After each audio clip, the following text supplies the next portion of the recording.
2019학년도 고3 4월 전국연합 한육평가 화학원 해설을 맡은 박주원입니다. 자, 벌써 두 번째 모의고사였죠?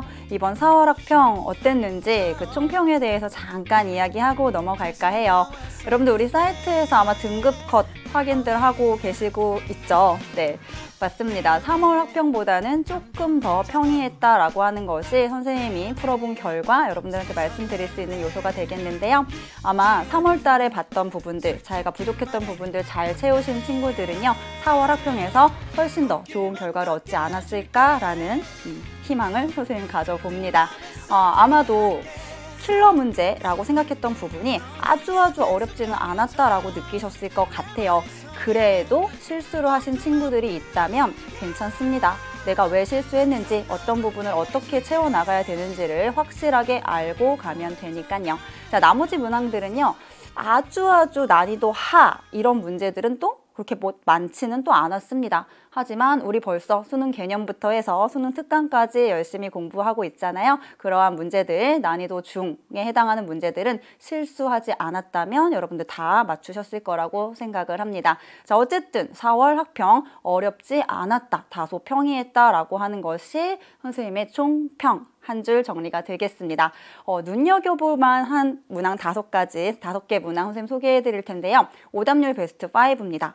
12번 문제, 그 다음에 17, 18, 19, 20번 이렇게 순서대로인데 아마 저거 선생님이 왜 뽑아온지 알겠다 라고도 생각하실 것 같아요. 일단 원소의 주기적 성질 그리고 오비탈과 관련해서 친구들이 많이 실수하고 시간을 많이 들여서 많이 틀리는 문제 12번이 되겠고요. 17번부터 20번까지는 산화환원 반응 그리고 중화 반응에 해당하는 그런 문제들, 화학 반응식과 양적 관계 우리가 끝까지 놓치지 말아야 되는 그런 킬러 문항들이죠. 그러한 내용들 뽑아왔어요. 여러분들 이 문제에서 만약 실수했다면 혹은 내가 아직도 이해가 안 된다면 오늘 해설 들으시면서 완벽하게 자기 것으로 만드는 시간 가지시면 좋겠습니다.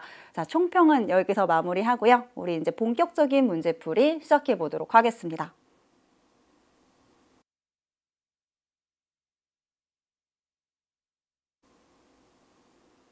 네, 1번 문제는 뭐에 관련된 문제였느냐? 바로 탄소 동소체와 관련된 그런 문항이었고요. 옳은 것을 고르면 되는 문제였고, 자, 탄소 원자 1개당 결합한 탄소 원자 수가 3개인 것으로 옳은 것을 골라라. 방금 뭐라고 했죠? 탄소 원자 1개랑 결합한 탄소 원자 수가 3개인 것을 고르래요. 그럼 탄소 원자 하나당 몇 개의 탄소랑 손을 잡았는지 이렇게 눈만 뜨고 있으면 풀 수 있었던 그런 문제였습니다. 탄소가요, 하나, 둘, 셋, 4개의 탄소랑 손을 잡고 있습니다. 그럼 다이아몬드는 땡이겠죠. 그 다음에 그래핀 같은 경우에는 탄소 원자가 하나, 둘, 3개의 탄소랑 손을 잡고 있네요. 그럼 탄소 원자 하나가 다른 탄소 3개랑 손을 잡고 있는 것으로서 옳은 보기가 되겠고, 마지막으로 플로렌입니다. 플로렌, 여기 탄소 하나가 하나, 둘, 3개의 다른 탄소랑 손을 잡고 있습니다. 그러므로 탄소 원자 1개당 결합한 탄소 원자 수가 3인 것은 결국에 나랑 다다라고 하시면 1번 문제 이렇게 해결이 되는 것이었어요. 설마 실수한 친구들 없겠죠? 탄소의 동소체인데 너무 쉽게 문제가 출제가 되었습니다. 여기서 멈추시면 안 되겠고요. 이렇게 같은 한 종류의 원소로 구성이 되어 있는 동소체인데 1g당 결합하고 있는 탄소 결합의 개수를 비교한다든지 혹은 1g에 해당하는 이 물질을 태웠을 때 생성되는 CO2의 질량 및 몰수를 비교한다든지 여러 가지 등등 선생님이 개념 강의에서 해줬던 다른 비교해 볼 만한 것들을 여러분들이 잘 다시 한번 정리하시는 기회를 가지셨으면 좋겠어요. 하지만 우리 4월 학평에서는 굉장히 쉽게 출제가 되었다는 것, 정답은 4번이 되겠습니다. 1번 문제 간단하게 넘어가고요. 2번으로 갈게요. 자, 5가지 물질에 대한 자료이다.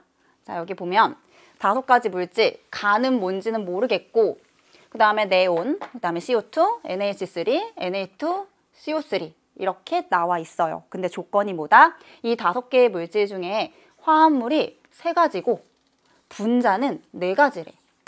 그럼 일단 화합물이 누구고 분자가 누구인지부터 결정을 지어야 되겠죠. 일단 2번 문제는 뭐를 해보라 라는 얘기냐면 물질을 분류해 보시오 라는 것이었어요. 그래서 우리 왜 화합물과 원소, 그 순물질을 이렇게 둘로 나눌 수 있었고 그 다음에 분자인 것과 분자가 아닌 물질 이렇게 많이 나눠봤었죠. 한번 해볼게요. 가는 뭔지 모르겠으니까 납둘 거고요. 그 다음에 네온입니다. 네온은 일단은 화합물은 안 돼.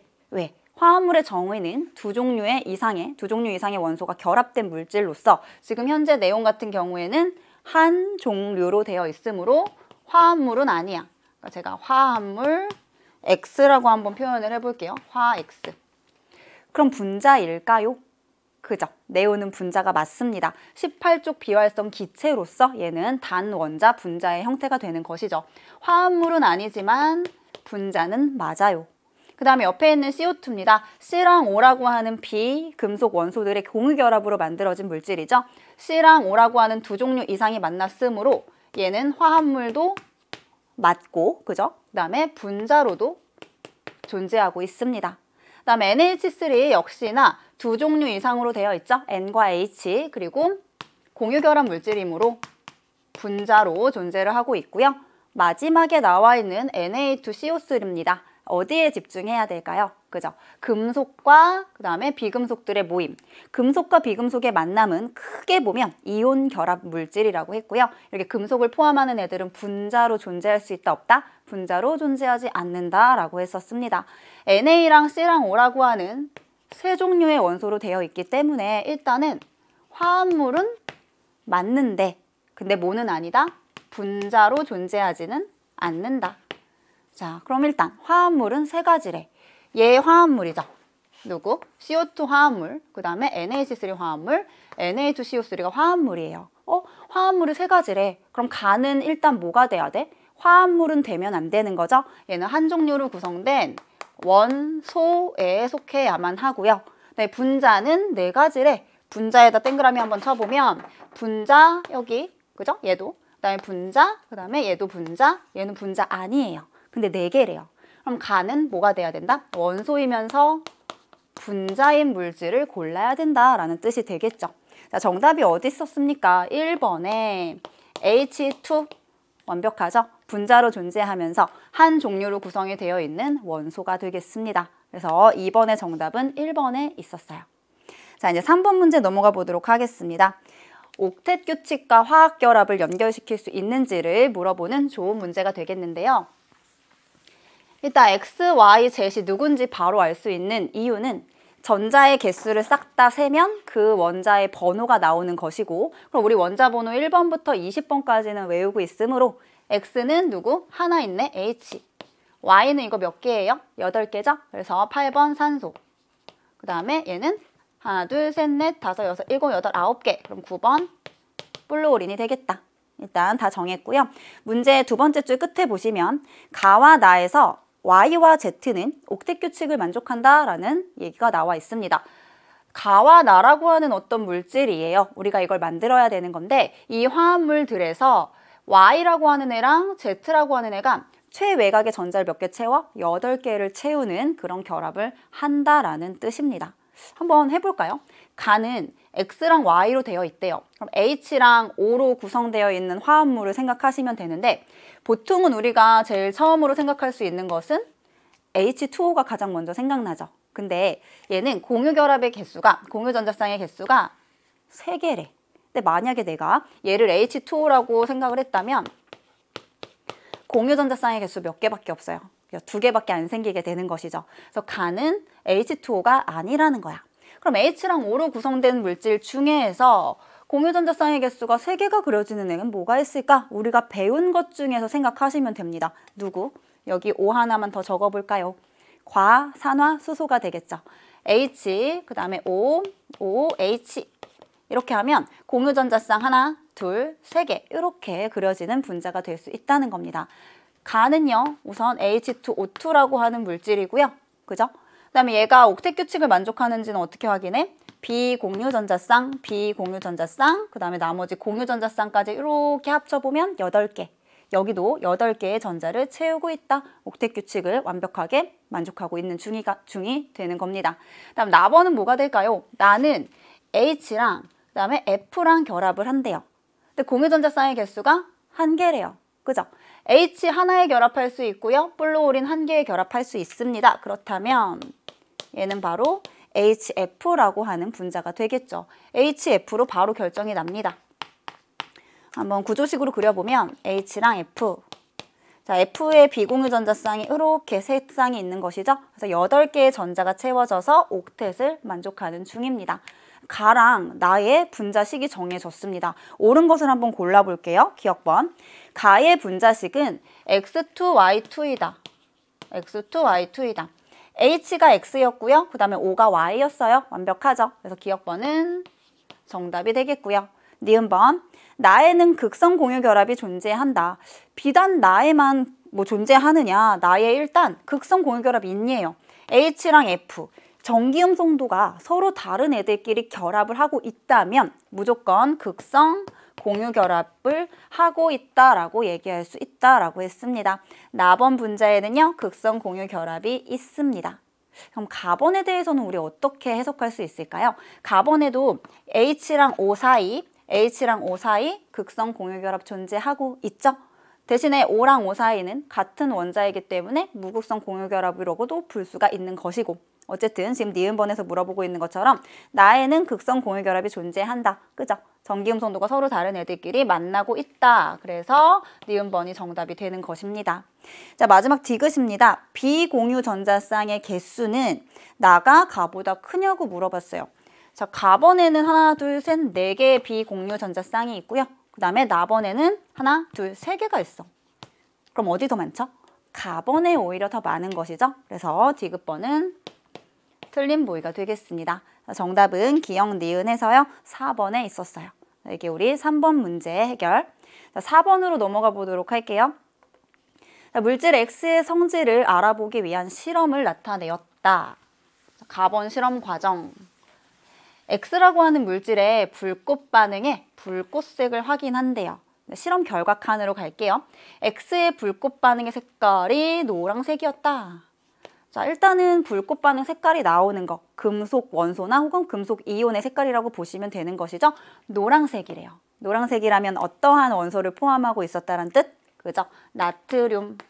자, Na를 포함하고 있었다라는 거 일단 하나 알 수 있겠고요. 그림과 같이 장치한 후 X의 상태에 따라 전구가 켜지는지를 확인한다. 근데 여기서 말한 이 상태가 어떤 상태를 얘기하는 거냐면 고체 상태일 때랑 액체 상태일 때랑, 즉 물질의 어떤 형태, 상태를 얘기를 하는 거였어요. 고체일 때는 전구에 불이 안 들어왔대요. 이 말은 전류가 통하지 않았다. 전기 전도성이 없다. 반면에 액체를 만들었더니 이때는 전구에 불이 들어왔대요. 전기 전도성이 생겼다. 있다라는 거야. 자, 우리 공부한 내용 중에 이런 게 있었어요. 이온 결합과 공유 결합의 성질 중에서 특히 이온 결합 물질은 고체 상태일 때는 이온들이 워낙 빽빽하게 규칙적으로 배열을 하고 있어서 이온들이 흘러다닐 수가 없어. 자유롭게 이동할 수가 없어서 전기 전도성이 고체 상태에서는 없는데, 액체 상태나 혹은 수용액 상태를 만들면 이온들이 자유롭게 이동할 수 있어서 전류가 흐르더라 라고 하는 아주 중요한 성질을 공부한 적이 있습니다. 지금 여기서 얘기하는 게 바로 이온 결합 물질을 고르라는 얘기죠. 고르라는 얘기죠. 나트륨을 포함하면서요, 이온 결합을 하고 있는 물질을 찾아보면 되는 것입니다. 자, 우리 다음 중 X로 가장 적절한 것은 KCl이랑 일단 4번에 있는 KCl과 5번에 있는 NaCl이 후보가 될 수 있겠는데요. 둘 다 금속의 양이온, 비금속의 음이온의 이온 결합 물질이기 때문이죠. 근데 이 중에서 KCl은 탈락해야 돼요. 이유가 어디에 있었냐면 불꽃색을 확인했을 때 보라색이 아니고 노란색이 나왔으므로 K+가 아니고 NA를 포함하는 NaCl이 정답이 되는 것입니다. 그래서 4번의 정답은 5번에 있었어요. 해결하셨죠? 이제 5번 문제 같이 풀어보도록 하겠습니다. 자, DNA 이중나선 구조에서 염기 X라고 하는 애는 티민과 짝을 지어 결합 A를 형성한다. 자, 얘가 티민이랑 짝꿍이고 어떠한 결합을 한대요. 일단 얘는 누구며 이 결합 A가 어떤 결합인지를 구하면 되는 것이었습니다. 우리 알고 있죠? 염기는요, 아무렇게나 결합하는 게 아니고요. 티민은 짝꿍이 있지. 얘 짝꿍은 바로 아데닌.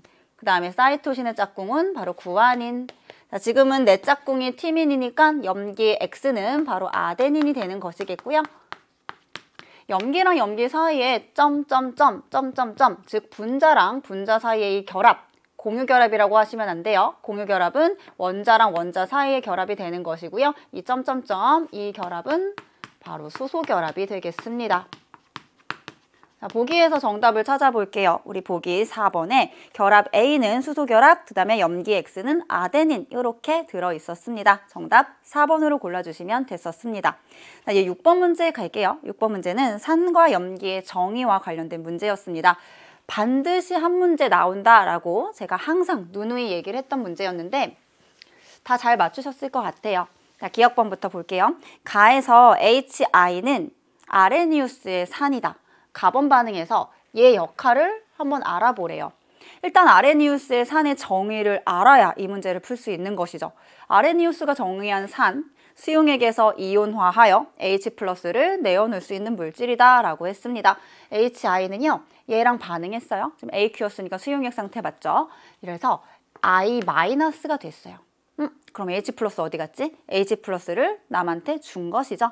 H+를 내어놓았습니다. 이온화하여. 따라서 얘는 아레니우스의 산으로 작용을 하고 있는 것이 맞습니다. 그래서 기억번이 정답. 자, 니은번. 나번 반응에서 BF3가 브랜스테드 로우리의 산입니까? 브랜스테드 로우리의 산의 정의 H+를 줘야 되죠. 그런데 BF3는 그냥 그 자체만 봐도 줄 수 있는 H+가 없어요. 그죠? 근데 왜 니은번 보기에서 굳이 얘가 무슨 산인지 이렇게 물어봤을까? 이유는 어디에 있을까요? 네, 일단 BF3가 사는 산이에요. 어떤 산이냐면 루이스의 산이 될 수 있습니다. NH3에 있는 이 비공유 전자쌍을 붕소가 현재 옥텟 규칙을 만족하고 있지 않죠? 그래서 이렇게 제공을 받아서 현재 서로 결합을 하고 있는 모습을 확인할 수 있어요. 전자쌍을 받는 물질, 바로 루이스의 산으로 정의할 수 있다는 거죠. 하지만 니은번은 루이스의 산인지를 물어보지 않았고요. 브랜스테드 로우리의 산이냐라고 물어봤기 때문에 니은은 틀린 것이죠. 자, 디귿입니다. 다번 반응에서 OH-의 역할은 루이스의 염기이다. 그럼 루이스 염기가 하는 게 뭐죠? 루이스 염기. 전자쌍 주개. 전자쌍 주개. 자, 이 전자쌍이 H3O+에 이렇게 제공이 되죠? 그러면서 물을 만들어내고 있는 반응입니다. 따라서 완벽하게 전자쌍을 줄 수 있네요. 루이스의 염기로 작용할 수가 있겠습니다. 정답은 3번. 자, 여기까지 6번 문제 별 큰 탈 없이 넘어가고 있습니다. 7번 문제 갈게요. 자, 원자 가에서부터 다의 중성자의 개수랑 핵 전하량을 나타내었다. 얘는 다 원자예요. 원자라고 하면은 하나 적고 갑시다. 정기적 중성으로 원자의 번호는 양성자의 개수를 의미하고 그 다음에 전자의 개수를 이야기한다. 그리고 보통 이런 문제 나오면 항상 같이 적용해야 되는 그런 식이 있는데 바로 질량수에 대한 식이 되겠습니다. 질량수는 어떻게 구하는지만 알면 되는 거죠. 이거 양성자의 개수에다가 중성자의 개수를 더하시면 돼요. 양성자 수 더하기 중성자 수. 자, 문제 두 번째 줄에 뭐가 나와 있냐면 양성자 한 개의 전하량이 플러스 1.6 곱하기 10의 마이너스 19승 쿨롱이다 라는 말이 나와 있습니다. 왜 줬을까를 알아보기 위해 하나 대입을 해보면 가라는 원자는 일단 X축은 보지 마시고 Y축만 볼게요. 핵 전하량이 1.6 곱하기 10의 마이너스 19승 쿨롱이래. 여러분, 원자의 핵은 뭐랑 뭐로 돼 있죠? 양성자랑 수소의 원자 핵, 질량수 1짜리 수소를 빼면 양성자랑 중성자로 돼 있죠? 근데 어차피 중성자는 전하를 띠지 않아요. 전하를 띠지 않습니다. 얘가 빵이야. 그럼 핵의 전체 전하량을 결정짓는 것은 누구 때문에? 양성자 때문이겠죠? 근데 우린 지금 뭘 알아? 양성자 한 개가 가지고 있는 전하량을 알아. 그러면 이 가라는 원자가 갖고 있는 핵 전하량을 양성자 한 개가 가지고 있는 전하량으로 나누면 결국에 얘가 양성자를 몇 개 갖고 있는지를 알 수 있게 되는 것이죠. 그럼 양성자 몇 개인지 알면 뭐 하는 거죠? 얘가 원자 번호 몇 번 원소인지를 알 수 있게 된다라는 것입니다. 자, 나눠볼게요. 1.6 곱하기 10의 마이너스 19승 쿨롱이래. 근데 아까 한 개당 전하량도 요거래. 아, 결국에 가라는 애는 원자 번호 몇 번? 1번이구나. 양성자의 개수가 하나인 수소. 가 결정했어요. 그 다음에 요 나랑 달을 한번 해볼게요. 나 같은 경우에도 역시나 핵 전하량이 1.6 곱하기 10의 마이너스 19승 쿨롱입니다. 그렇다면 나도 원자 번호 1번인 수소가 되는 것이지. 답번은요. 3.2 곱하기 10의 마이너스 19승 쿨롱이래. 한 개로 나눌게요. 하나당 갖고 있는 전하량으로 나누면 2가 된다. 양성자 2개야. 그럼 원자 번호 2번이 되는 거죠? 2번 헬륨. 여기까지는 뭐만 활용했냐면 핵 전하량을 양성자 한 개의 전하량으로 나누는 것까지만 지금 활용을 한 겁니다. 두 번째는 뭘 해야 될까? X축에 대한 내용을 적용을 해봐야 되겠죠? X축이 중성자의 개수가 나와 있어요. 근데 우리 지금 뭐 구했냐면 양성자의 개수들을 구했어요. 여기 왼쪽 위에 질량수 덧셈 해가지고 쓸 수 있겠죠? H, 가번 같은 경우에는 양성자 하나에 중성자 하나래요. 1 더하기 1이네. 질량수 2짜리 수소구나. 그 다음에 나번 갈게요. 중성자 2개야. 양성자 하나네. 그러면 1 더하기 2니까 3중수소가 되는 것이고요. 헬륨, 중성자 2개에 양성자 2개야. 2 더하기 2네. 그러면 여기 질량수 4짜리 헬륨을 나타내는 것이구나. 자, 기억번부터 해결해 보도록 하겠습니다. 가의 원자 번호가 1이다. 가랑 그 다음에 나 둘 다 1이죠? 기억은 정답. 자, 니은번. 다의 질량수가 4입니까? 그쵸? 2 더하기 2가 되니까 정확하게 4가 맞습니다. 니은도 맞고요. 디귿번. 나와 다는 서로 동위원소 관계에 있습니까? 이렇게 물어봤어요. 일단 동위원소가 왜 나왔는지도 생각해야 돼. 동위원소가 무엇입니까? 양성자의 개수는 같지만 중성자의 개수가 달라서 질량수가 서로 다른 관계, 그걸 동위원소 관계에 있다라고 하는 것인데 딱 봤을 때 양성자의 개수가 같은 거 누구랑 누구? 가랑 나요. 그죠? 그 다음에 얘는 중성자의 개수가 1개 그리고 2개로 서로 다릅니다. 그래서 그 합인 질량수가 서로 다른 관계에 놓여져 있어요. 동위원소 관계인 것이 분명히 존재하고 있습니다. 다만 디귿에서 물어본 것처럼 나와 다 사이가 동위원소 관계가 아닌 것이고 가랑 나 사이가 동위원소다라고 해주셔야 된다는 거죠. 그래서 디귿번은 틀린 보기가 되겠습니다. 정답은 기억 니은에서요. 3번에 있었습니다. 자, 이제 8번 갑니다. 8번. 바닥 상태 원자 X부터 Z입니다. 바닥 상태. 그럼 바닥 상태에서 전자 배치할 때 어떠한 원리 원칙을 지켜야 되는지는 좀 적고 가는 게 좋겠죠. 바닥 상태 전자 배치를 한다. 그럼 싸움 원리. 에너지 준이 낮은 데부터 차곡차곡 쌓는다. 그게 싸움 원리고요. 그 다음에 오비탈 하나에는 맥시멈 전자가 2개 들어가고 그 다음에 스핀 방향은 항상 반대로 들어간다. 파울리의 베타 원리가 되겠고 에너지 준위가 서로 같은 오비탈의 전자를 채울 때는 최대한 혼자 있는 애들이 많게끔 채우는 게 가장 안정하다. 홀전자의 개수가 많게끔 채워라 라고 하는 것이 훈트의 규칙이 되겠습니다. 여기 칸이 3개로 나눠져 있어요. 1s, 그 다음에 2s, 2p 오비탈을 표현을 한 거래요. 거기에 들어있는 전자의 개수의 비율들을 표현을 했다라고 합니다. 그러면 그냥 막 풀 것이 아니고 일단 이 생각부터 하실 수 있어야 돼요. 3칸이야. 어쨌든 어디까지 가야 된다는 거죠? 전자를 열심히 채워가지고 여기까지 와야 된다는 거야. 근데 지금 무슨 상태? 바닥 상태래.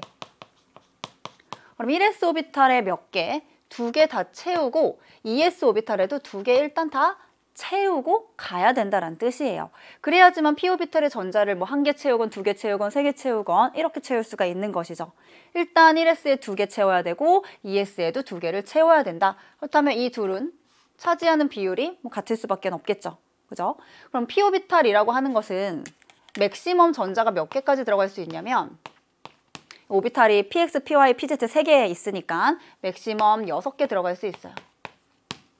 자, 요걸 토대로 이제 x부터 구해봅시다. x라고 하는 원자에서요. 4분의 1, 4분의 1, 2분의 1만큼 전자의 개수 비율이 정해져 있대요. 얘랑 얘보다 이게 2배만큼 더 많다라는 얘기가 되겠죠? 그럼 1s의 2개는 확실하게 정해져 있는 거야. 그 다음에 2s의 2개도 이미 확실하게 정해져 있다면 2배만큼 더 많이 채워져 있는 요 칸은 누가 될 수밖에 없고 이 p가 될 수밖에 없고 이거 두 개, 두 개의 몇 배? 두 배가 돼야 되니까 여기 네 개의 전자가 채워져 있는 형태가 될 수밖에 없다는 거죠. 전자가 총 둘둘 넷입니다. 8개. 그럼 얘는 8번 산소가 되겠죠. 실제 전자의 개수를 써드리면 뭐 이게 1S일 수도 있고 이게 1S일 수도 있지만 여기 두 개, 여기 두 개, 여기 네 개의 전자예요 라고 쓸 수가 있겠고, 그죠? 그 다음에 Y입니다. Y에서도 역시나 마찬가지 여기 다 채워졌어요. 이 p 오비탈이 몇 개여야지만 얘네가 3분의 1, 3분의 1, 3분의 1. 그냥 쉽게 얘기해서 1대 1대 1로 들어가 있겠는가? 지금 두 개 몇 개면 되지? 두 개면 되지. 그럼 다 1대 1대 1이죠? 여기 두 개의 전자, 두 개의 전자, 두 개의 전자가 되겠습니다. 그러면 6번이네. 6번이니까 탄소 해결. 네, 마지막 하나 남았습니다. 5분의 2, 5분의 2, 5분의 1로 적혀져 있는데 1S랑 2S는 이미 결정 났어요. 그죠? 그 다음에 얘는 그것의 절반만큼 들어있으면 된대요. 두 개의 절반이 몇이에요? 한 개 아닌가요? 2P1. 그렇게 따지면 실제로 여기 전자 두 개 들었고요. 두 개 들었고요. 하나 들었어요. 5번입니다. 5번 붕소가 되겠다. 자, 요렇게 원소를 구해낼 수도 있네요. 자, 이 문제 굉장히 자료를 잘 활용한 문제다라고 보여지고요.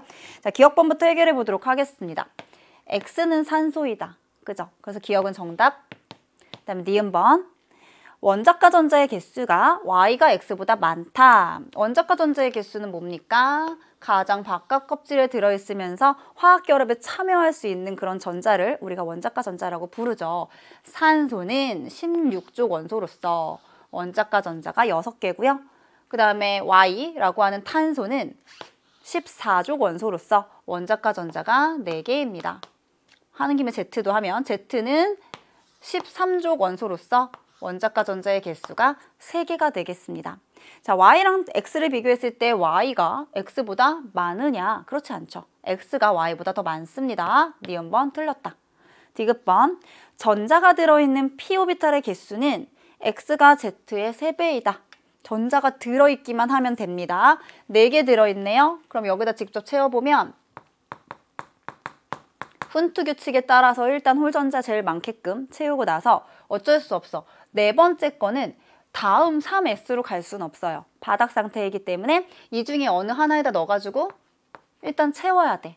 그럼 전자가 들어있는 오비탈의 개수는 네모칸 세는 거니까 하나, 둘, 3개라고 얘기할 수 있겠고요. X는 3개. 그 다음에 Z는요. p 오비탈에 전자 꼴랑 하나 있어요. 그럼 PX, PY, PZ 중에 하나만 채워 넣으면 되니까 얘는 하나. 그럼 정확하게 X가 Z의 3배이다. 디귿번은 정답이 되는 것입니다. 그래서 우리 8번 문제의 정답은 3번이었어요. 네. 이제 9번 문제 가보도록 할게요. 9번은 여기부터는 원소의 주기적 성질을 잘 정리하셨으면 잘 푸셨을 거고, 아직 이 부분까지 공부를 완벽하게 못하신 친구들은 좀 실수하셨을 수도 있을 것 같아요. 순차적 이온화 에너지 나왔습니다. 그럼 뭐 볼 것도 없이 일단 표에서 가장 크게 아주 급격하게 증가하는 부분부터 찾는 것이 급선무예요. 순차적 이온화 에너지는 물어볼 수 있는 게 그래도 정해져 있어요. X랑 Y랑 Z에서 일단 공통적으로는 E1보단 E2가 크고 E2보단 E3가 크고 E3보단 E4가 커요. 당연한 얘기야. 하나 떼고 나면 두 번째 거 뗄 때는 더 핵에 대한 전자에 대한 구속력이 크기 때문에 떼기 더 힘든 것이고, 또 떼는 거는 더 힘들겠지. 그 다음 계속 떼는 건 계속 힘든 거야. 그런데 증가하는데 그 중에서도 급격하게 증가하는 부분이 있다는 거죠. X 같은 경우에는 E2에서 E3로 갈 때 거의 5배 이상 이렇게 증가를 하게 됩니다. 근데 Y에서는 어때요? B에서 3.1B, 그 다음 3.1B에서 4.7B, 근데 E3에서 E4로 갈 때 거의 5배 정도 이렇게 증가를 하게 되는 것이죠. 네, 마지막 Z입니다. 여기네. 첫 번째, E1에서 E2 갈 때 급격한 증가폭을 보입니다. 이유가 뭐라 그랬죠? 그죠? 최외곽에 있는 전자 떼고, 그거 떼고, 두 번째 전자, 혹은 요 경우에선 두 번째, 세 번째 전자를 뗄 때 내가 너무너무 힘을 많이 줘야 돼. 왜? 안쪽 껍질에 있는 전자를 건드려야 되기 때문에. 반대로 얘기하면 언제까지는 그나마 떼기 쉬웠다는 거야? 두 개째 뗄 때까지는 괜찮았대. 그 말은 최외곽에 전자 몇 개 있었다? 2개 있었다. 얘는 원자과 전자가 2개였던 금속이었다라는 뜻이에요. 그 다음에 Y는 어떻습니까? 원자과 전자, 최외곽의 전자 몇 개? 3개였어. 3개 다 떼고 나니까 네 번째 거 떼는 건 힘들어. 왜냐면 안쪽 껍질을 건드려야 되거든. 그 다음에 마지막에 Z 같은 경우에는 이 1에서 2로 갈 때 증가했으니까 하나 떼는 것까진 괜찮았는데 두 번째 거 뗄 때 너무 힘드네. 원자과 전자가 1개였구나. 자, 우리 문제를 좀 더 자세하게 읽으면 표는 3주기 금속 원소에 대한 설명이다. 정답 다 나왔는데요. 3주기 금속 원소는 나트륨, 마그네슘, 그다음에 알루미늄 이렇게 있죠. 네, 이 중에서 원자과 전자 2개 있는 애가 바로 마그네슘이 되는 것이고 12번. 그다음에 Y는 알루미늄이 되겠다. 13번.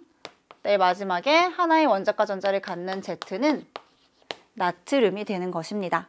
자, 기억번. A는 C보다 큽니까? 이걸 물어봤거든요. A, B, C 이거 비교하는 건데 제1 이온화 에너지 이거 주의하셔야죠.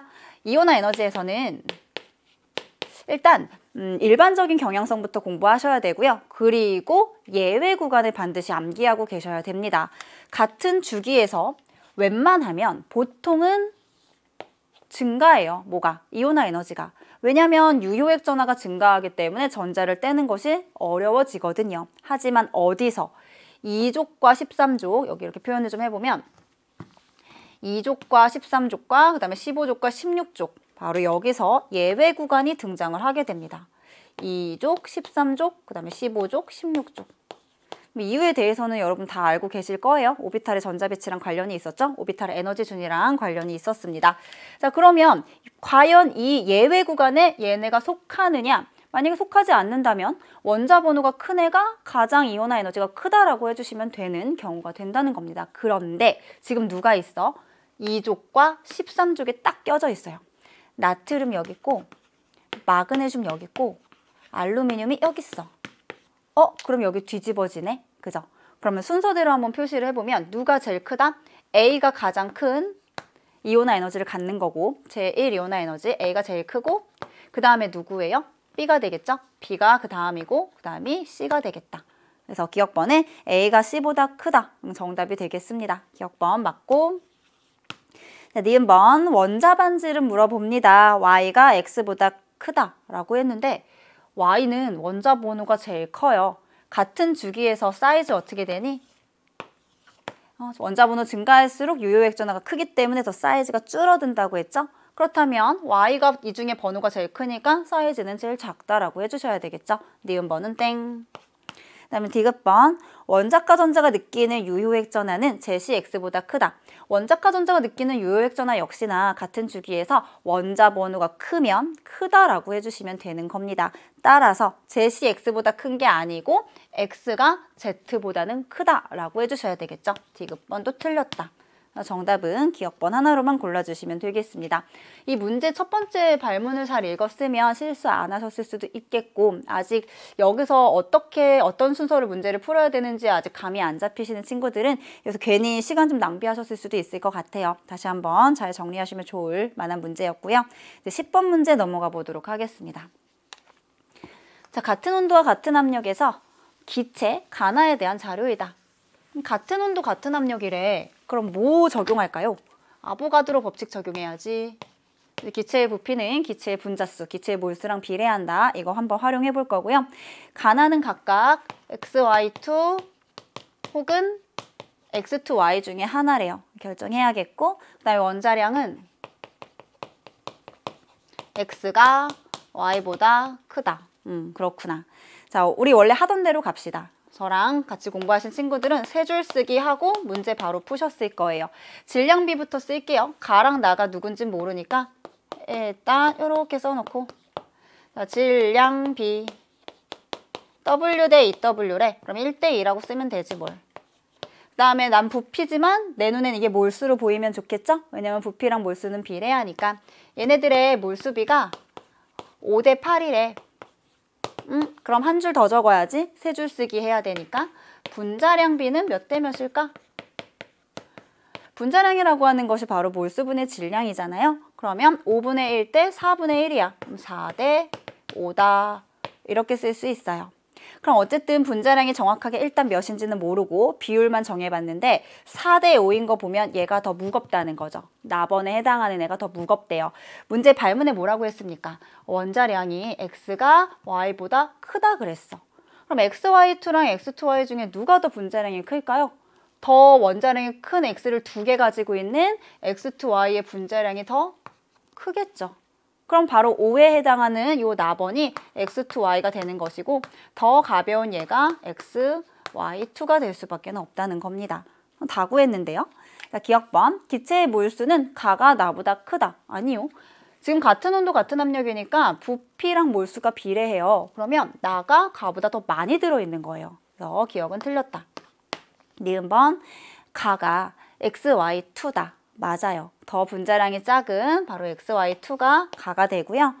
1g에 들어있는 x원자의 개수비는 가 대 나가 5대 4냐고 물어봤습니다. 1g에 들어있는 x 원자수의 비율이래. 그냥 대소 비교만 하라고 했으면 제가 알려드린 거 있죠. 그냥 대소 비교만 하라고 했으면 지금 원자량이 더 큰 애의 개수를 물어봤으니까 원자량 작은 것분에 원자량 큰 것, 그 비율만 내가 비교를 해서 대소를 비교하면 되는데 지금 디귿번에서는 몇 대 몇인지를 물어봤으므로 계산을 하셔야 돼요. 그럼 분자량 비로 갑시다. 1g에 해당하는 분자의 몰수, 가 같은 경우엔 4분의 1이다 라고 할 수 있겠고요. 나번은 1g에 해당하는 분자 몰수, 분자량 그냥 5라고 한다면 5분의 1. 근데 이 안에 한 분자를 구성하는 x가 얘는 하나, 그 다음에 얘는 한 분자를 구성하는 x가 얘는 2개야. 그럼 4분의 1 대 5분의 2가 되겠죠? 그럼 이거 계산하시면 5대 4가 아니고 5대 8이 나와야만 합니다. 그래서 디귿번은 틀렸다. 정답은 니은번 하나만 골라주시면 됐다. 우리 10번 문제였어요. 11번 문제 다시 쉬워집니다. 11번은 분자의 구조식을 나타내었다. CH4, NH3, H2O 이 세 개는 항상 세트로 출제가 됩니다. 공통점은 있어요. 탄소 주변의 전자쌍이 하나, 둘, 셋, 넷. 그 다음에 얘도 중심 원자인 질소 주변의 전자쌍이 하나, 둘, 셋, 넷. 그 다음에 얘도 산소라고 하는 중심 원자 주변에 전자쌍이 하나, 둘, 셋, 네 개. 다 4개씩이라는 공통점이 있고. 자, 기억번. 다번의 분자 구조가 직선입니까? 이거 보고 나서 이거 직선인데? 라고 하셨으면 안 되죠. 중심 원자에 비공유 전자쌍이 있으므로 얘는 구분형이에요. 그래서 결합 각도가 대략 104.5도까지 쪼그라들게 되죠. 이렇게. 그래서 기억번 틀렸고. 결합 각도를 물어봤습니다. 결합각이 가가 나보다 크니 얘는 109.5도 전자쌍 반발 원리에 따라서 그 다음에 얘는 107도까지 줄어듭니다. 그럼 가가 나보다 크다. 니은번은 정답이 되겠고요. 디귿번 분자의 쌍극자 모멘트가 다가 가보다 크냐고 물어봤습니다. 쌍극자 모멘트 얘가 분자의 극성을 물어본다라고 보시면 되겠고 탄소 주변의 정사면체로 완벽한 대칭을 이룹니다. 그래서 극성인 공유 결합을 하고는 있지만 전체적인 쌍극자 모멘트를 합치면 그 합이 몇이 된다? 0이 되는 바로 가는 무극성 분자가 된다 라고 볼 수가 있는 것이고요. NH3랑 H2O는 전부 다 쌍극자 모멘트를 그려보시면 한 방향을 향한다라는 것을 알 수 있습니다. 이 둘은요 합치면 몇인지 몰라도 0은 안 돼. 쌍극자 모멘트는 나랑 다가 가보다는 크다라고 해주실 수 있다는 거죠. 그래서 디귿번 정답이 되겠습니다. 디귿 맞네. 그래서 11번의 정답은 4번이었어요. 네. 자, 이제 12번 문제 오늘 눈여겨볼 만한 그런 문항이었죠. 자, 원소 W부터 Z에 대한 자료이다. 자, 하나하나 좀 해석을 해봅시다. W부터 Z에 위치한 주기율표의 일부래요. 일부. 족과 그다음에 주기. 이게 몇인지 우리가 알아내야 되는 것이고 바닥 상태 원자 Y에서 전자가 들어있는 오비탈의 개수가 9개다. 자, 이거 동그라미 치면서 뭐 하나 적고 가면 좋아요. 전자가 채워져 있는 오비탈의 개수는 선생님이 2주기에 해당하는 거랑 3주기에 해당하는 거는 아예 그냥 외우고 있으면 엄청 편하다고 했습니다. 2주기에 해당하는 것부터 한번 적어볼까? 2, 3, 4, 5, 5, 5, 5. 이게 뭐냐? 리튬, 베릴륨, 봉소탄소, 네온까지 전자가 채워져 있는 오비탈의 개수를 쭉 적은 거예요. 3주기의 나트륨부터 한번 해볼게요. 6, 6, 7, 8, 9, 9, 9, 9. 이게 3주기에 있는 원소들이 전자가 채워져 있는 오비탈의 개수를 쭉 다 쓴 겁니다. Y라고 하는 애는요. 전자 들어있는 오비탈의 수가 9이래요. 그럼 일단은 몇 주기 원소라는 거야? 3주기에 해당하는 원소라는 거야. 누가? Y가 3주기야. 그럼 M 더하기 1이라고 하는 이 주기가 몇이어야 돼? 이게 3이어야 돼. M 값이 나오게 됩니다. M은 따라서 2다. 일단 하나 결정했습니다. M이 2니까 위에다 다 적을게요. 여기 2주기, 여기는 3주기에 있는 원소들 되셨죠? 자, 그 다음에 두 번째 거. 제1이온화 에너지가 W랑 Z를 비교했을 때 W가 X보다 크다. Z가 아니죠. W랑 X를 비교했을 때 W가 X보다 크냐라고 물어봤습니다. 일단 얘랑 얘는 같은 2주기에 있다. 같은 2주기. 아까 앞선 문제를 제가 풀 때 이온화 에너지의 일반적인 경향성은 보통은 원자의 번호가 크면 이온화 에너지도 그냥 증가한다라고 했어요. 단 예외 구간 빼고 원자의 번호가 증가하면 원래는 이온화 에너지가 증가하는 것이 일반적인 경향이에요. 그럼 W랑 X 중에 지금 원자 번호 더 큰 애가 누구니? 족이 더 큰 X가 원자 번호가 더 크죠. 그죠? 원자의 번호를 쓰면 X가 W보다 더 커요. 그죠? 그러면 제1이온화 에너지도 예외 구간이 아니었다면 X가 W보다 더 커야 되는데 지금 뭐라 그랬지? 원자 번호가 더 작은 W가 오히려 X보다 제1이온화 에너지가 크대. 그 말은 뭐예요? 이게 바로 예외 구간에 속하는구나.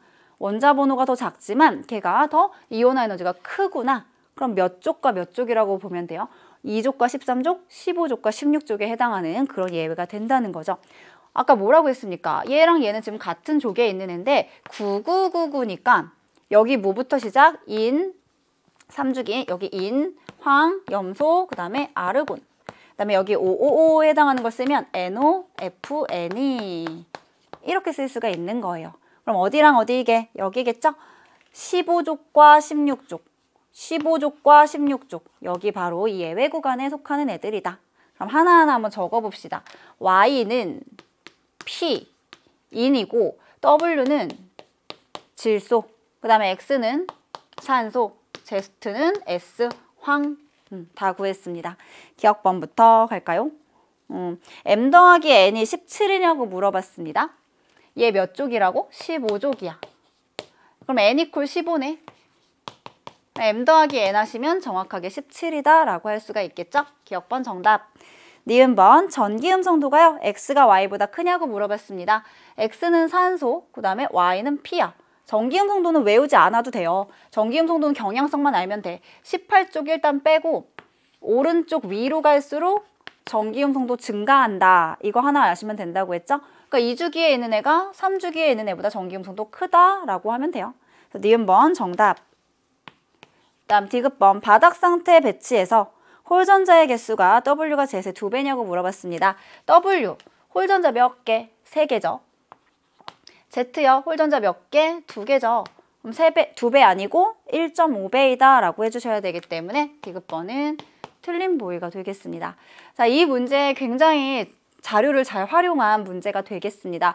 조금 더 연습하셔서 이러한 비슷한 문제들을 여러분이 완벽하게 마스터하셨으면 좋겠어서 선생님이 강의 하나 소개를 해드리면 우리 이번 2020 약점 공략에서 선생님 7강에서 이런 비슷한 문제들 굉장히 여러 개 다뤄드렸습니다. 7강 그 인덱스 찾아서 보시면서 이 문제 이제 나한테 제일 자신 있는 문제야 까지 할 수 있을 만큼 연습해 보시기를 바랄게요. 자, 12번 문제 해결했습니다. 13번 갈게요. 수소랑 그 다음에 2주기 원소 X부터 Z로 이루어진 분자의 구조식을 나타내었고 이 분자에서 자, 중요한 말이 나와 있습니다. 이 분자에서 X부터 Z는 모두 음의 산화수를 갖는다. 음의 산화수를 갖는다.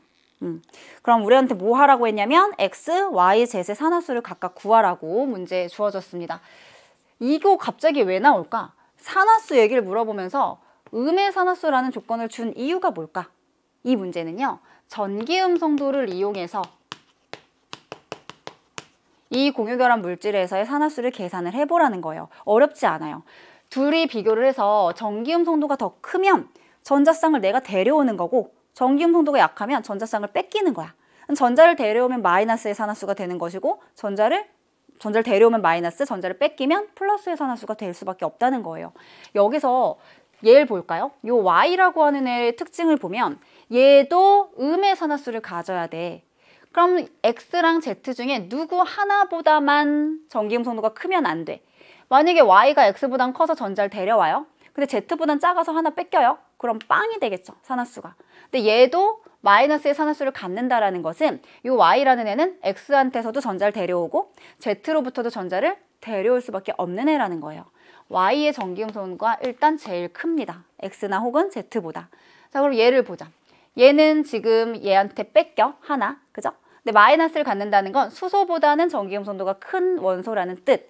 그럼 3개를 데려오고 하나를 뺏기니까 마이너스 2의 산화수가 되는 것이고요. Y는요, 나 가져올게, 너 것도 가져올게, 마이너스 2의 산화수가 되는 겁니다. Z는 수소로부터 전자를 2개 데려오지만 Y한테 하나 뺏길게요. 그럼 마이너스 1의 산화수입니다. 라고 하실 수 있겠죠? 정답은 2번에 있었습니다. 이 문제 되게 이거 뭐지 했는데 굉장히 쉬웠죠? 이 Y가 얘랑 얘보다 둘 다 제일 커야 된다라는 것만 제대로 잡으셨으면 푸실 수 있으셨을 것 같아요. 자, 이렇게 13번 문제 해결하고 넘어가도록 하겠습니다. 14번 갑시다. 수소원자의 전자전이에 대한 내용이다. 이거는 조금 새로운 유형이라고 볼 수 있겠는데 다 뭐 내용이 새롭다는 건 아니고 이러한 발문으로 나왔던 적은 별로 없었던 것 같아서 신유형이란 말을 쓴 겁니다. 수소원자의 전자가 주양자수 4 이하에서 전이할 때 방출하는 전자전이를 나타냈다고 합니다. 방출하는 거니까 위에서 내려오는 거예요. 내려오는 거. 그림과 같았대. 하나, 둘, 셋, 넷, 다 6가지의 경우의 수에 해당하는 에너지 갭이 되겠습니다. 자, A부터 F를 기억이 같은 것끼리 묶어서 그룹으로 분류하였더니 이렇게 되었다. 그러면 그냥 당황하지 말고 이 6가지의 경우의 수가 뭐겠는가부터 생각하시면 돼요. A, B, C, D, E, F예요. 그럼 전이 전과 그다음에 전이 된 후 이렇게 한번 나눠보도록 할게요. F라고 하는 애는 가장 에너지 방출량이 많아요. 그럼 언제가 제일 많을까? 4번째 껍질에서 첫 번째로 떨어질 때가 제일 에너지 갭이 크겠죠? 얘는 4에서 1로 떨어질 때입니다. 라고 하면 돼요. 그럼 2는 두 번째로 크네. 근데 이거 이렇게 하셨으면 안 되죠. 그럼 4에서 1 아니고 4에서 2인가 보다. 아니죠. 우리 라이먼 계열, 발머 계열, 파센 계열을 따로따로 생각을 하셔야 됩니다. 라이먼 계열에서의 가장 작은 에너지 갭인 2에서 1로 떨어지는 이 전자 전이는요. 나머지 애들, 무한대에서 2로 떨어지는 발머 계열에서의 가장 큰 갭보다도 더 에너지가 크다라고 했어요. 이유는 라이먼 계열은 자외선 영역, 발머 계열은 가시광선 영역, 그 다음에 파센 계열은 적외선 영역이기 때문에 자외선 영역의 빛을 방출하는 라이먼 계열이 가장 에너지가 크다라고 했습니다. 그렇다면 첫 번째가 4에서 1이면 두 번째는 3에서 1이다라고 해주셔야 된다는 거예요. 4에서 2가 아니고.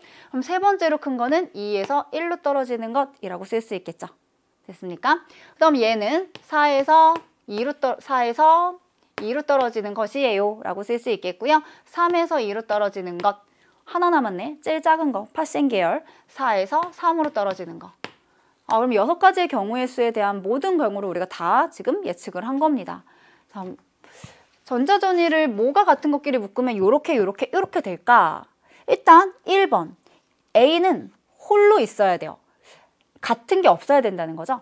A의 특징 한번 잡아봅시다. A라고 하는 애는 전이 전의 전자 껍질은 전이 전의 주양자 수는 4 똑같은 게 있어. 그죠? 근데 뭐는 얘밖에 없지? 전이 후 주양자 수 3, 껍질 수 3, 2, 1, 1이니까 얘만 있어. 결국에 뭐가 같은 것끼리 묶었다는 거야? 전이 된 후가 같은 것끼리 묶었을 때 그룹이 이렇게 주어졌다는 거예요. 확인 한번 해볼게요. B랑 C가 같네요. 2 똑같네. 그죠? D, F요. 1 똑같습니다. 이렇게. 자, 옳은 거 한번 골라봅시다. 기억번 C는 N=3에서 N=2로의 전자전이다. C가 누구냐? C가 아니죠? 4에서 2로 떨어지는 거죠? 기억번 틀렸고. 자, 니은번 기억은 전이 후 주양자 수가 된다. 맞습니다. 그 그다음에 디귿번 그룹 3의 전자전이에서 방출하는 빛은 모두 적외선이다. 아니죠. 1로 떨어져요. 그럼 모두 다 자외선이다 라고 해주셔야 됩니다. 그래서 디귿번은 틀렸다. 13번의 정답은 2번에 있었습니다. 자, 다음 15번 갑니다. 15번은 네모칸에 들어갈 물질을 제대로 잡으셨으면 되겠는데요. 화학반응 전, 화학반응 후에는 뭐가 변하면 안 됩니까? 원자의 종류와 개수는 변하면 안 된다. 그것을 토대로 X를 구해보시면 산소, 여기 산소 이렇게 들어간다는 거 알 수 있겠습니다. 기억번, X는 O2이다. 맞습니다. 니은번, 가번 반응은 산화환원 반응이다. 산화환원 반응인지 아닌지 어떻게 알아요? 산화수의 변화가 있으면 산화환원 반응이라고 했죠? 근데 얘는 있을 수밖에 없어. 여기 산소가 원소잖아요. 얘는 빵이다. 근데 여기는 0이 아닌 어떤 화합물에서의 산소 원자 상태로 있어요. 얘의 산화수는 마이너스 2가 되는 거죠. 다른 거 안 구할게요. 변화가 있기 때문에 바로 가번 반응은 산화환원 반응이 되는 것입니다. 니은번 정답. 디귿번, 나번에서 C4H8은 산화제로 작용한다. 산화제로 작용하냐? 얘가 산화수가 빵, 그 다음에 산소는 산화수 마이너스 2, 화합물에서 마이너스 2입니다. 그러면 O2가 뭐가 됐어요? 0에서 마이너스 2, 0에서 마이너스 2로 산화수가 감소됐으니까 얘가 환원됐어요. 그럼 누군가는 뭐가 됐을까? 산화가 됐겠죠. 얘는 산화됐다? 근데 지금 누가 산화되고 누가 환원되는지를 물어본 게 아니고요. 역할을 물어봤어요. 그럼 나는 내가 산화되면서 남을 뭘 시켰을까요? 환원을 시켰겠죠. 나는 환원제로 사용이 된 것이야. 그다음에 대신에 얘는 뭐예요? 자기는 환원됐지만 남을 산화시키는 산화제로 사용이 되게 되는 것이죠. 네, 디귿번은 지금 산화제로 작용한다라고 했기 때문에 틀린 보기가 되는 것입니다. 디귿땡. 그래서 정답은 기억 니은 3번에 있었습니다. 자, 이제 16번 풀어볼게요. CH5로 구성된 물질 가나에 대한 자료이다. 자, CH5로 구성이 되어 있다. 적고 갈게요. CH5로 구성. 연소 전, 그 다음에 연소 후 질량이 나와 있는데 이렇게 보자마자 일단은 27에다가 뭐 곱해서 18분의 2 곱해가지고 수소만의 질량을 구해내시고요. 그 다음에 여기 44분의 11을 곱해서 탄소만의 질량부터 먼저 구해내도록 할게요. H 여기다 18분의 1을 곱하면 3이죠. 3. 그 다음에 CO2에다가 44분의 11을 곱하면 이 3은 여기는 18이 되겠습니다. 이게 C만의 질량이에요. 그 나머지는 산소였겠죠? 총 37을 썼는데 그 중에 3이 H고 18이 C래요. 그럼 나머지는 21을 빼면 16. 산소는 16mg이 들어있었겠구나. 그 다음에 나번에 대해서도 하면 3, 18. 그럼 처음에 33인데 21이니까 여기 12다. 요렇게. 그 다음부터는 실험식 구하는 공식으로 가면 되겠죠. 가번에서 C 대 H 대 O 한번 구해볼게요. 저는 지금 뭘 구하는 거냐면 그 가라고 하는 화합물 내에서 C랑 H랑 O가 몇 개 대 몇 개로 구성이 되어 있는지 그 개수비, 몰수비를 적을 겁니다. C가 지금 18, 그 다음에 H가 3, O가 16인데요. 이건 질량이고 얘를 원자량으로 나눠서 이들의 개수비를 구해내고자 하는 과정이에요. 얘가 몇 대 몇이 나옵니까? 얘가 지금 3대 6대 2가 나오게 되는 것이죠. 3대 6대 1에. 근데 가는 실험식과 분자식이 똑같대요. 이미 다 약분이 되어 있는 상태라는 얘기고 가의 분자식은 결국 C3의 H6의 O2라는 얘기가 되는 겁니다. 두 번째 조건, 가랑 나는 분자당 산소 원자의 개수가 같다. 그럼 나번에서도 산소 원자가 몇 개 들어있어야 된다는 거? 2개 들어있어야 된다는 거. 똑같은 과정을 한 번만 더 해볼게요. 나에서 C 대 H 대 O는 18대 3 대 12가 되겠습니다. 각각을 원자량으로 나누면 12, 1, 16.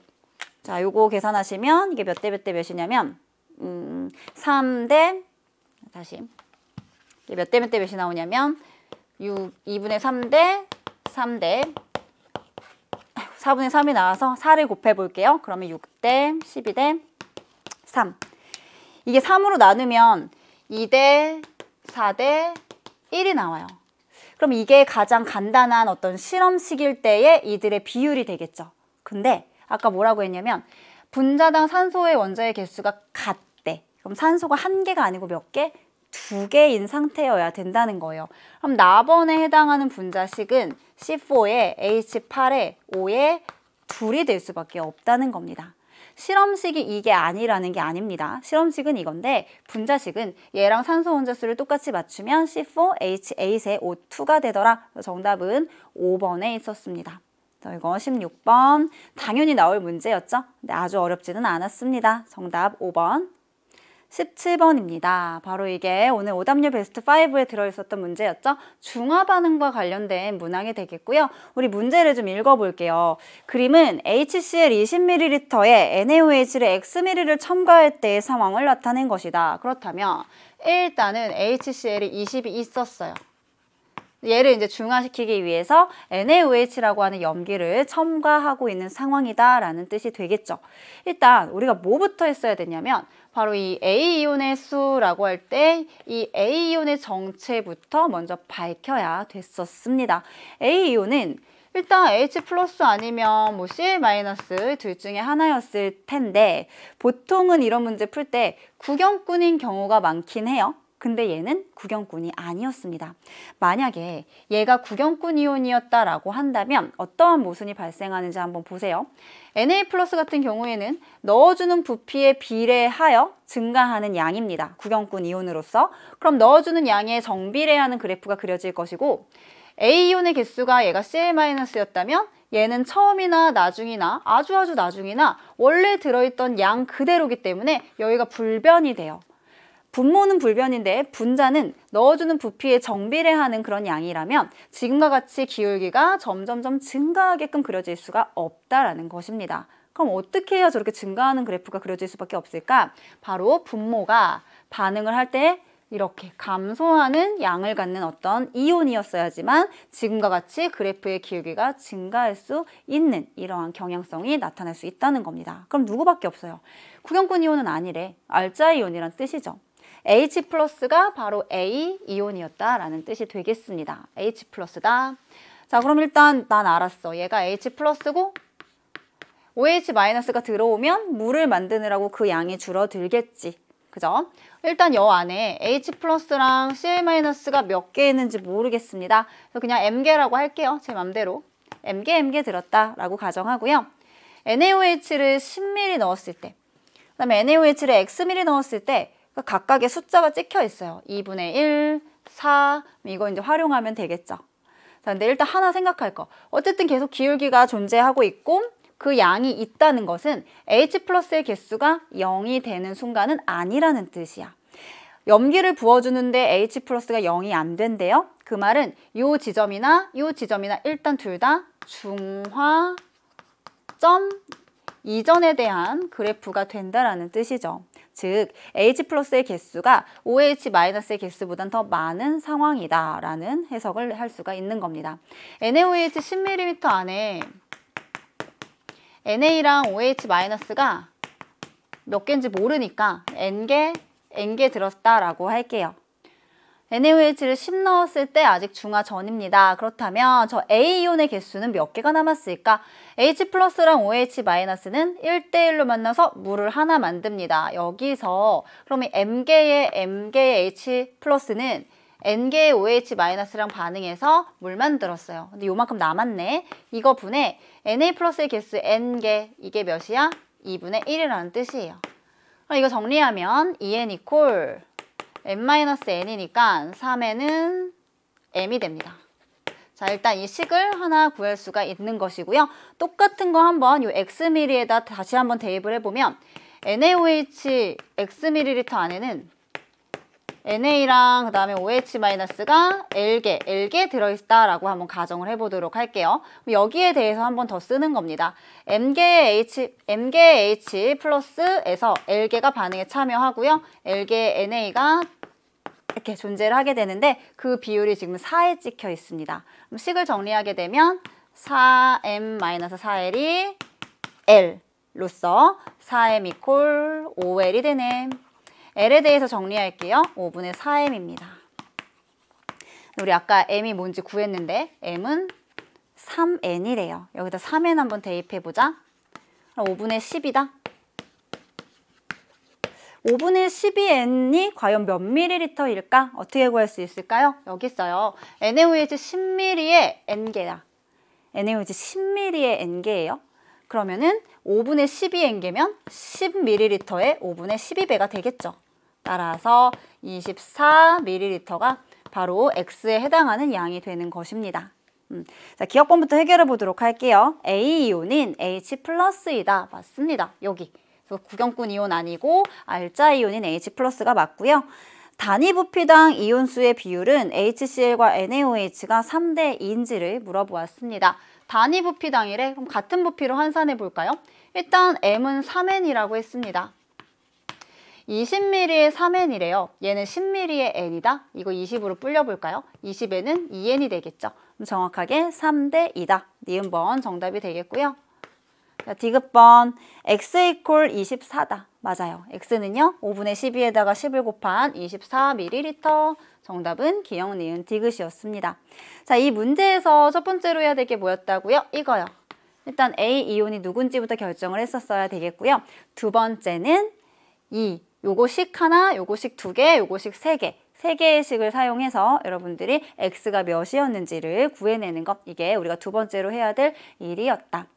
중화 반응은요. 이렇게 한 문제 풀고 땡 하면 안 되고요. 중화 반응의 유형 분석이라든지 아니면 그 유형별로 어떤 식으로 문제를 접근할 것인지 자기만의 방법, 자기만의 프로토콜을 정리하시는 것이 굉장히 중요합니다. 그래서 여러분들 우리 수능 특강으로 좀 돌아가셔서요. 45강의 중화 반응 유형 분석 문제들 선생님 풀어드린 거 있거든요. 다시 한번 잘 보고 완벽하게 자기가 백지에다 풀 수 있을 만큼 연습하고 오시기를 당부를 드릴게요. 이게 우리의 17번 문제였습니다. 18번 풀어볼게요. 금속 A부터 C의 산화환원 반응입니다. 금속과 금속이온의 반응이니까 아마도 금속의 반응성을 물어볼 수 있고 그리고 이 금속들의 산화수도 물어볼 수가 있겠죠. 자, 문제 상황. 비커 1의 과정을 좀 보면 비커 1에 A에 A 플러스 0.1몰이 들어있는 수용액을 담은 후에 여기에다가 B를 넣었다. 얼마 넣은지는 몰라요. 이렇게 넣어서 반응을 완결시킨대요. 처음에 얘가 요만큼 있었어. 얘를 넣었는데 했대요. 반응을 했다는 건 반응성의 크기가 이렇게 쓸게요. 반응성의 크기가 넣어준 애가 원래 녹아있던 애보다 반응을 잘했다는 거지. 그럼 반응이 일어나거든요. 일단 요거 알 수 있다. 근데 반응을 분명히 했다고 하는데 전체 양이온의 몰수가 0.1몰이래. 그럼 A에 A 플러스가 얼마큼 남아있고 B가 녹아가지고 B에 B뿔이 됐는데 처음에 0.1몰게 했었는데 반응하고도 0.1몰게래. 이게 뭔 얘기일까? 그죠? A랑 B라고 하는 것은 산화수가 서로 어땠다? 이퀄 관계가 성립하는 애들이었다.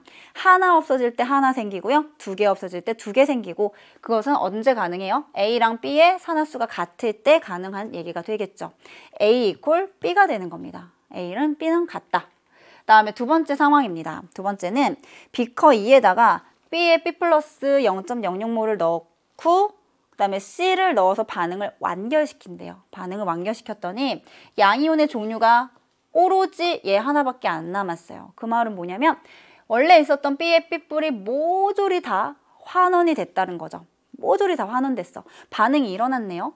여기서 반응성의 크기를 비교하면 C가 B보다 크다라는 것을 알 수가 있어요. 반응성 하나로 정리합시다. C가 제일 크고요. 그 다음에 B고요. 그 다음에 A가 되겠습니다. 금속에서 반응성이 크다는 것은 그만큼 산화가 잘 된다는 것이고 반대로 반응성이 작다는 것은 그만큼 환원이 잘 된다는 뜻이죠.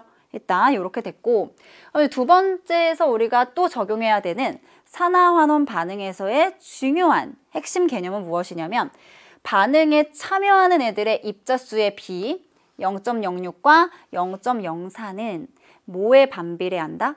이 금속이 갖고 있는 이온의 전하와 반비례한다. 즉, 이온의 전하가 지금 몇 대 몇이야? B 대 3인데요. 그렇게 되면 반응에 참여하는 애들의 입자수의 비는 3대 B가 돼야 된다는 거예요. 자, 0.06이 반응할 때요. 0.06 대 0.04가 생겼대요. 이게 몇 대 몇? 3대 2야. 이건 반응에 참여한 입자수의 비입니다. 근데 이 입자수의 비랑 산화수의 비는 서로 반비례해요. 그럼 산화수의 비는 몇 대 몇이라는 거야? 2대 3이라는 거죠. 근데 그 3에 해당하는 C의 산화수가 이미 3으로 정해져 있네요. 그럼 B에 해당하는 애가 플러스 2가가 되는 양이온이었다는 거죠. A랑 B가 둘 다 구해집니다. B가 이뿔. 그럼 A도 이뿔이지 뭘. A 이뿔, 그 다음에 B도 이뿔. 그 다음에 C는 3뿔짜리 이런 양이온이 되는 I였다는 뜻입니다. 두 번째까지 해서 지금 두 가지 상황을 정리를 했어요. A, B 이 둘의 산화수를 구했습니다. 자, 마지막 뭐냐면 가 과정 이후 비커 1에 이거 이제 과정 끝나고 여기 비커 1에다가 나 과정 후에 비커 2의 수용액과 석출된 금속을 모두 넣어서 이 과정에서 석출된 금속 누구였죠? B가 모두 다 석출되고 C로 된 거죠? C가 다 녹은 거죠? 그렇다면 B 0.06몰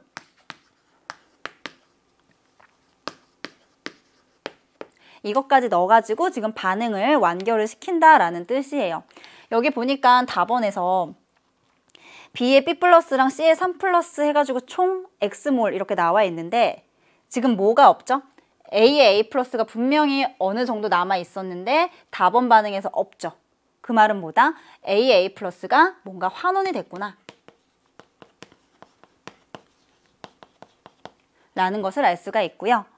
우리 아까 정리한 대로 금속의 반응성이 지금 누가 제일 컸냐면 C가 제일 크고 그 다음 B고 그 다음에 A예요. 그렇다면 이미 C라고 하는 애는 반응성이 제일 크니까 아까 이렇게 산화된 형태 그대로 여기 다 존재하고 있을 것이다 라는 생각을 일단 하나 할 수 있어야 돼요. 아, 얘는 이미 다 반응성이 큰 애라서 0.03몰로 있구나. 총 X 중에 0.04는 C가 차지하는 거야 라고 생각하시면 되겠고요.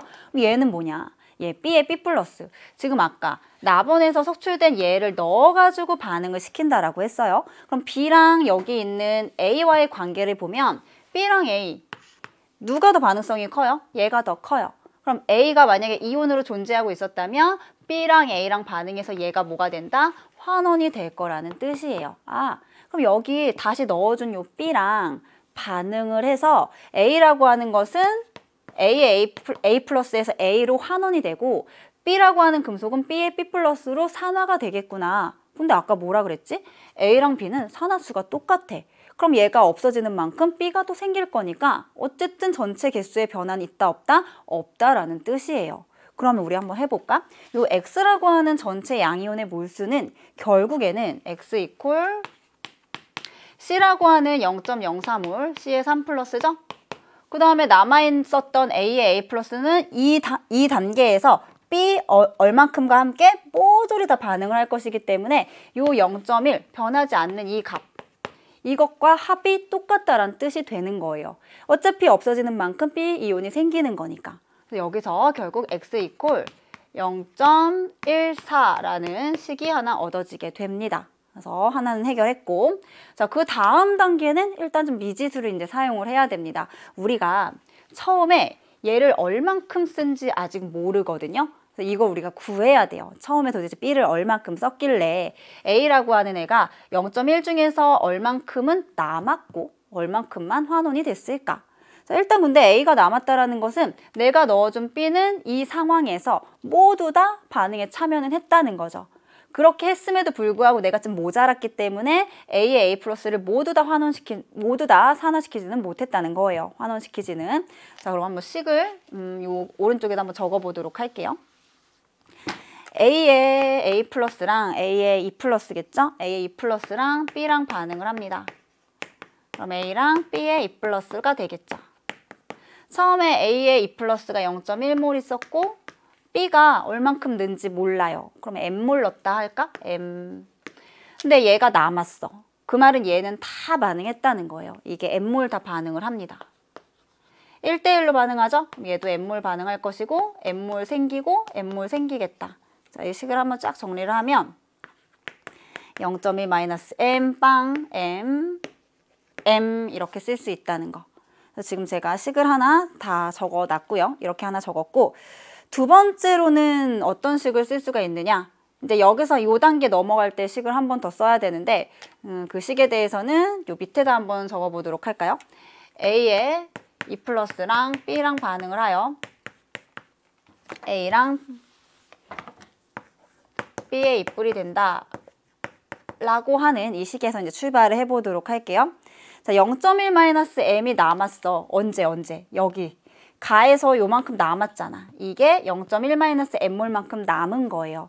이걸로 출발할게요. 0.1-m에서 출발.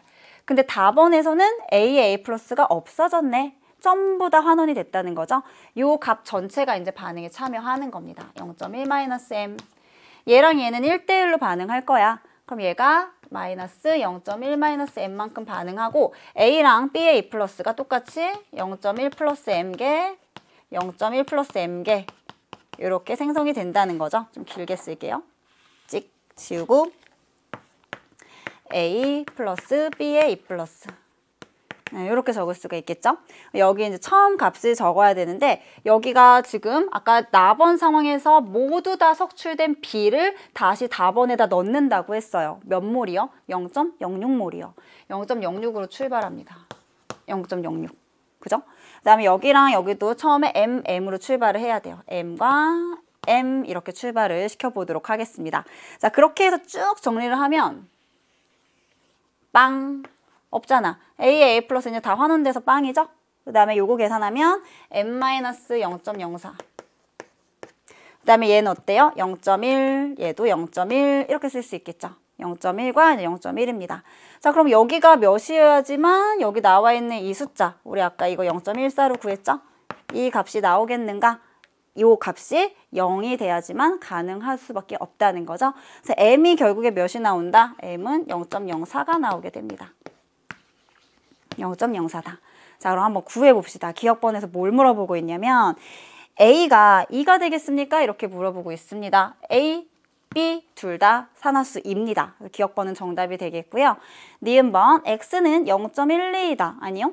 X는 0.14가 되어야만 합니다. 0.14. 아까 우리 위에다 한번 적어봤었죠? 그 다음에 디귿번 과정 가에서 석출된 A는 0.06몰이다. 아니죠. 0.04몰이다 라고 해주셔야 되겠죠? 그래서 정답은 기억번 하나만 골라서요. 1번으로 해주시면 되겠습니다.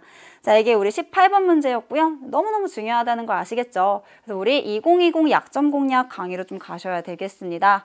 1등급을 만드는 15번째 법칙, 15가지 법칙에서요. 10강에서 제가 정리를 싹 해드렸습니다. 산화한우 양적 관계 2번째 시간 활용하셔서 완벽하게 마스터하시는 시간 가지도록 하세요. 자, 이제 19번으로 넘어가 보도록 하겠습니다.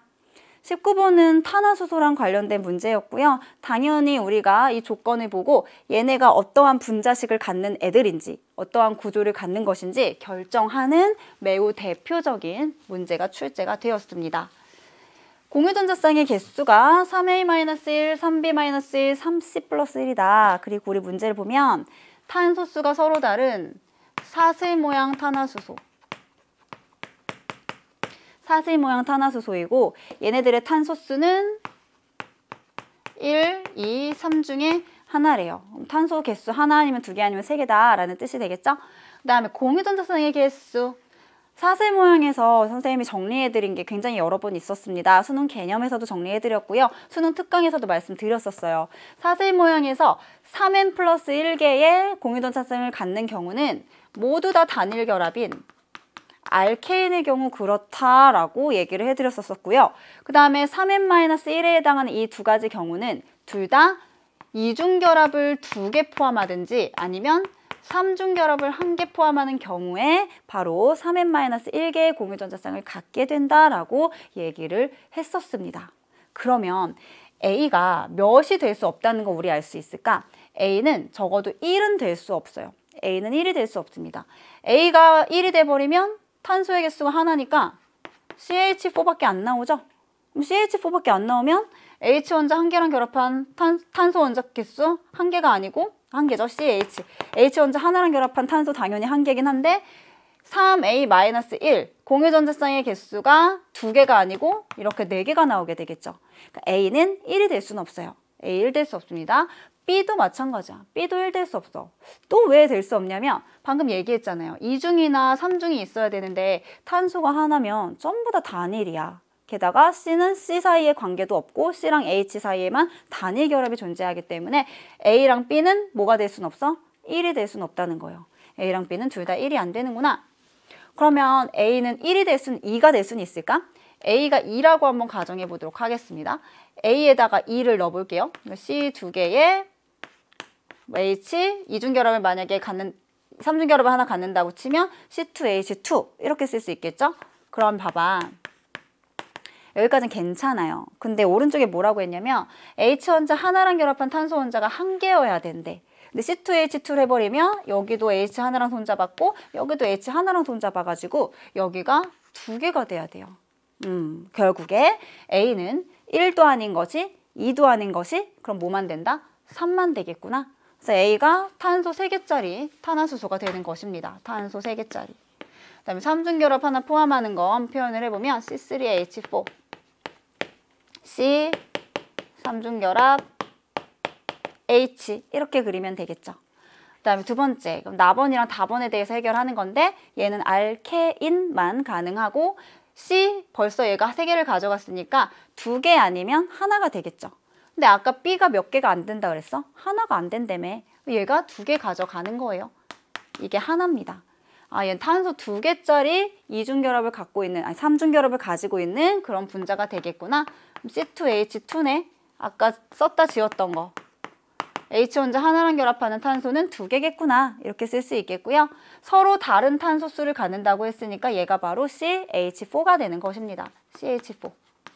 그럼 H 원자 하나랑 결합한 탄소 원자의 개수 하나다라고 하시면 되겠죠. 자, 정답 한번 찾아보도록 하겠습니다. 기억번에 간은 평면구조이다. 평면구조일까요? 간은 지금 여기만 보면 마치 평면 같죠? 여기 삼중결합 이렇게 있으니까. 근데 뭐 때문에? 여기 CH4 때문에 입체야, 입체. CH4는 삼연체죠? 그래서 결국에 간은 입체 구조이다 라고 해야 되기 때문에 기억번은 틀렸다. 네, 니은번, 나에는 삼중결합이 있다. 네, C2H2 정확하게 삼중결합이 하나 있는 그런 모습이 되겠고요. 디귿번, 분자당 수소의 개수가 가랑 다가 같다. 가 4개, 나 다 4개. 디귿번 정답이 되겠죠. 정답은 니은과 디귿해서 5번으로 골라주시면 되겠습니다. 탄화수소에 관련된 문제 역시나 이제 수능 특강 우리 31강에 가셔가지고요. 공유전자쌍의 개수가 각각 몇 개씩 나올 수 있는지 여러분도 직접 손이 바빠야 된다고 했습니다. 여기는 여러 번 그려보시면서 탄화수소 문제 반드시 맞출 수 있게끔 연습하고 오시길 바랄게요. 자, 오늘의 마지막 문제가 되겠습니다. 20번 화학반응식과 양적 관계. 지금 개수 AA 더하기 BB가 CC가 되는 반응이다. 자, 그리고 더 읽어보면 그림은 1g의 A가 들어있는 실린더에 처음에 A가 1g 있었어요. 이제 B를 이제 넣어주는 중입니다. 첨가하는 경우고 넣어준 B의 질량에 따른 반응 후 전체 기체의 밀도를 나타내었다. Y축이 지금 밀도가 되겠습니다. 그리고 지금 현재 온도와 실린더 속 기체 압력은 일정하대요. 일단 우리 뭘 사용할 수 있냐면 기체의 부피는 기체의 몰수에 비례한다. 아보가드로 법칙이죠. 이거 활용할 수 있고 밀도 구하는 공식 부피분의 질량 이거 2개 적고 가면 일단 문제 풀 수 있는 실마리는 얻은 겁니다. 지금 요 그래프에서 되게 눈여겨봐야 될 부분이 어디냐면 바로 여기예요. 여기. B를 넣어가지고 밀도가 증가합니다. 밀도가 증가한다는 거는 물론 이제 반응이 완결되기 전까지 질량 보존되겠죠. 질량 보존될 건데 질량 보존되는데 밀도가 증가하고 있다는 건 부피는 감소한다는 거. 기체의 전체 몰수가 감소한다는 뜻이에요. 근데 어쨌든 이런 경향을 보이다가 요 지점 이후에 반대의 경향을 보인다라는 뜻은 반응이 여기서 끝났다라는 것을 의미합니다. B를 4g 넣었을 때 이 반응은 완결점에 도달한다라는 뜻이에요. 바로 여기서. 그럼 이제 여기서 우리가 적어야 될 거. 바로 요 지점이 완결점이구나. B를 얼만큼 넣었을 때? A 1g과 B 4g이 반응했을 때 반응이 끝났어. 그럼 C는 얼만큼 만들어져요? 질량 보존의 법칙이죠? 1 더하기 B, 1 더하기 4 해가지고 C는 5g 만들어져요. 어디서요? 여기서요. 완결점에서. 됐죠? 그 다음에 가라는 지점 가보도록 합니다. 이미 반응 끝났네. 그럼 A 1g은 이미 여기서 끝났어. 그럼 여기 가번에 존재하는 애는 B랑 그다음에 C라고 하는 물질이 존재를 하겠죠. 맞아요? 근데 이 완결점에서 얘랑 얘는 모조리 다 반응을 하고 오로지 이것만 존재를 하면 이미 맥시멈 다 만들어진 게 5g이죠. 그럼 가번 지점에서 존재하는 C라고 하는 애는 5g이 존재하는 거 맞죠? B는 어때? 4g 들어갔을 때 A랑 다 반응했다? 그럼 더 이상 반응할 A가 없어. 4g을 더 넣잖아. 그럼 B 4g은 고스란히 그냥 증가하는 양으로 존재하는 거예요. 여기 B 4g. 가지점에는요. B가 4g, C가 5g 이렇게 들어있게 되는 겁니다. 야, 여기가 처음. 두 번째가 완결점. 여기가 완결. 세 번째가 가지점에 대한 이런 정보를 쓸 수가 있다는 것이죠. 자, 그럼 하나하나씩 좀 얘기를 해봅시다. 1g일 때 밀도가 4N에 찍혀 있습니다. 여기가 4N이에요. 4N. 그 다음에 완결점에서는 10N이래요. 여기 10N. 네, 마지막에 가번에서는 9N이래요. 밀도는 부피분의 질량이라고 했죠. 근데 부피는 지금 뭐에 비례한다? 이 몰수에 비례한대요. 몰수분의 질량이라고 생각하시면 되겠습니다. 여기 4N. 우리 요 A 1g이 차지하는 부피를 V라고 가정을 한번 해봅시다. 얘가 차지하는 부피를 V라고 가정을 해볼게요. 밀도를 구하는 공식이 부피분의 질량이었으면 우리 지금 부피를 가정을 했으니까 부피에 대해서 한 번만 더 정리할게요. 부피는 밀도분의 질량이다 라고 쓸 수 있겠죠? 자, 그러면 밀도가 4N이고 질량이 1이네. 4분의 1. 이거 대 이제 완결점에서의 C를 가지고 얘기를 해볼게요. 밀도분의 질량 10분의 5니까 2분의 1. 네, 마지막 가번 상황에 대해서 얘기를 해보도록 하겠습니다. 밀도분의 질량이래. 밀도가 9인데 질량이 9래. 9분의 9네 1이야. 이게 몇 대 몇 대 몇입니까? 1대 2대 4가 되겠죠. 근데 지금 우리가 뭐라고 했냐면 A 1g이 차지하는 부피를 V, 1V로 가정하기로 했어요. 그러면 C 5g이 차지하는 것은 몇 V가 되고 2V가 되고 그 다음에 요 B랑 C랑 합쳐져가지고 있는 여기에서는 4V가 된대. 근데 B 4g, C 5g이 이미 2V라고 하는 부피를 차지했으니까 전체가 4V라면 B 4g이 차지하는 부피도 2V만큼이다 라는 것을 계산할 수가 있다는 거죠. 각각이 차지하는 부피를 구했습니다. 근데 부피는 결국에 뭐야? 온도와 압력이 일정할 때 그들이 차지하는 몰수와 같더라. 자, 그럼 이제 세 줄 쓰기 한번 해봅시다. A랑 B가 만나서 C가 됩니다. A랑 B가 만나서 C가 되는데 이들의 반응 질량비부터 적어볼게요.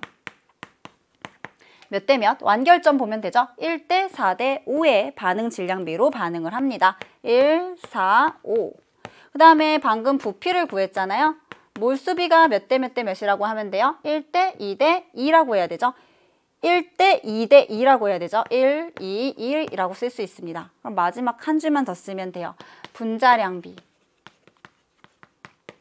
분자량은 몰수분의 질량이에요. 그러면 1대 2대 2분의 5니까 1대 2대 2분의 5니까 2를 곱해서 2대 4대 5예요 라고 쓸 수가 있겠죠. 자, 이들의 분자량의 비는 바로 2대 4대 5가 나오는 것입니다. 사실 2대 4대 5를 이렇게 안 구하고 우리 아보가드로 법칙에 세 가지 공부했죠. V는 N에 비례한다. 그 다음에 밀도는 분자량에 비례한다. 라는 것을 토대로 2대 4대 5를 구한 친구들도 있을 거예요. 선생님은 이 흐름에 따라서 문제를 풀었기 때문에 세 줄 쓰기를 해봤습니다.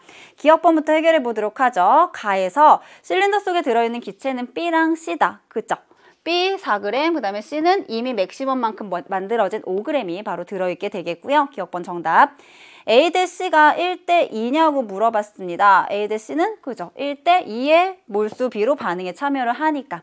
그래서 니은번도 정답이고요. 디귿번의 분자량비는 B 대 C가 4대 5냐고 물어봤습니다. A까지 구한다면 2대 4대 5다 라고 대답해 줄 수가 있겠죠. 정답은 기억, 니은, 디귿 5번으로 골라주시면 됐던 오늘의 마지막 문제가 되겠습니다. 자, 20번 문제 역시나 화학반응식과 양적관계에 대한 연습 충분히 하시라고 수능 특강 6강 소개해 드리도록 할게요.